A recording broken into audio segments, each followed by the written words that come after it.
Jadi kalau kita ingin mendapatkan sifat ridha Allah, yang pertama jaga ibadah. Yang kedua jaga akhlak. Akhlak. Itu pembuktian ibadah itu pada akhlak. Kama arsalna fikum rasulan minkum yatlu alaikum ayatina wa yuzakkikum. Di benarnya ibadah antum itu akan terlihat pada akhlaknya. Ya.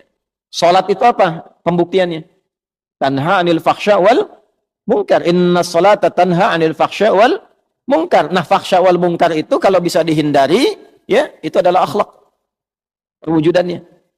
Jadi kalau kita sudah bisa menunjukkan itu, nanti ada pengaruh kepada jiwa, terbawa sampai dengan meninggal, disifatilah dengan amalan yang diridhoi oleh Allah, dan kita pun akan ridha pada pemberian Allah saat ditampakkan di dalam sakaratul maut. Ya. Ya ayyatuhan nafsul mutmainnah, irji'i ila rabbiki radiyatan mardiyah. Fadkhuli fi ibadi, dengan sifat ibadahnya disebut ibad. Wadkhuli ditampakkan surganya. Maka meninggal dalam keadaan senyum karena melihat surga yang ditampakkan. Sahabat sebelum meninggal sudah disifati radhiyallahu anhum wa radu an, lebih tinggi nilainya dengan radiyatan mardiyah. Nah, makanya kalau lebih tinggi di atas kita, maka sifat kita itu meneladani. Doanya mengantarkan rahmat. Nah, itu bagian pertama radhiyallahu, ya. Jadi kalau ada yang laki-laki anhu, kalau perempuan anha, kalau banyak anhum. Ya, kalau bapak anak itu anhuma. Biasanya depannya kuncinya ibnu. Ya, an ibni Abbas, an ibni Umar radhiyallahu taala anhuma. Kalau huma bonusnya satu lagi. Mengalir pahala lagi untuk ayahnya dan ibunya, orang tuanya. Misal Ibnu Abbas itu kan dididik oleh ayahnya pedagang, sibuknya luar biasa. Tapi dia pengen satu dari keluarganya jadi ahli ilmu yang mewarisi ilmunya Nabi SAW. Maka dari kecil disimpan di majlisnya Nabi. Titipin sama ibunya Ummu Fudail. Ya, tolong yang ini Abdullah ini siapin supaya jadi alim ke depan, ke majlis Nabi. Simpan, nanti bawa lagi, simpan, bawa lagi. Sampai Nabi meninggal, beliau masih remaja. Kisaran usia 13-14 tahun. Ya, sudah hafal 2000 hadis. Bapaknya baru 200, anaknya 2000.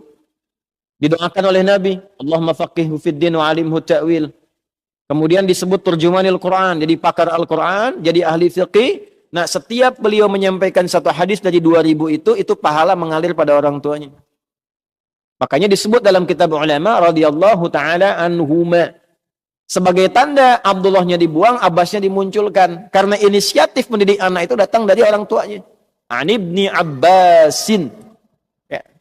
Nah, ilmunya dipakai, dalam ilmu sanad dipakai sebagai inspirasi. Kalau bapak ibu menyekolahkan anak ke pesantren, doanya dari ibu, dari bapak disiapkan yang halal, anak itu jadi ulama kemudian hari, hafal Quran, hafal hadis. Setiap dia menyampaikan sesuatu, bapak ibu dapat transferan pahalanya. Jangankan jadi alim, dia sekarang baca Quran, bapak ibu positif tuh, kirimkan yang halal, ibu doakan, dia baca Quran, pahala mengalir pada ibu. Nah, itulah keuntungannya begitu. Makanya cari sekolah-sekolah Islam, ya, cari pesantren-pesantren yang baik, yang ada Qurannya, ada sholatnya, supaya pahala mengalir. Hukum itu gimana niatnya? Innamal a'malu kalau orang tua niatkan dunia, bapak ibu dapat dunia. Itu aja sederhana. Di dunia yusibuha. Sekolahkan anak ke tempat favorit, kursusnya bahasanya bahasa asing, silakan perbanyak. Jadi sesuatu, jadi direktur, membanggakan Anda. Bangga, urusan apa? Dunia. Anda di servis, iya, urusan apa? Dunia. Selesai dunia, selesai. Akhirat bagaimana? Ya. Pilih dunia apa akhirat? Pilih dua-duanya.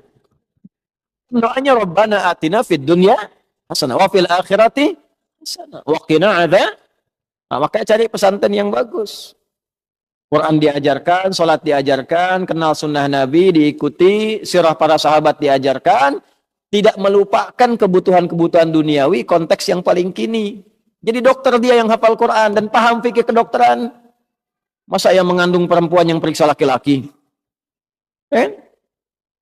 Paham dengan baik. Jadi arsitek yang hafal Quran, jadi pejabat yang hafal Quran. Ya, coba perbanyak ke depan tuh bupati yang hafal Quran, wali kota yang hafal Quran, ya sampai presiden ahli Quran ke atas. Kalau itu semua didapatkan berkah kita dan tahu ilmunya bagaimana cara menerapkan dalam kehidupan, itu pasti akan berkemajuan. Yaitu radhiyallahu taala anhu. Jadi kalau ngaji hadis, kita kalaupun belum ke matan, ke sanad, kita dapat inspirasi itu. Nanti Anda pelajari, Anda profesinya apa? Ingin ikut sahabat? Nggak harus semuanya.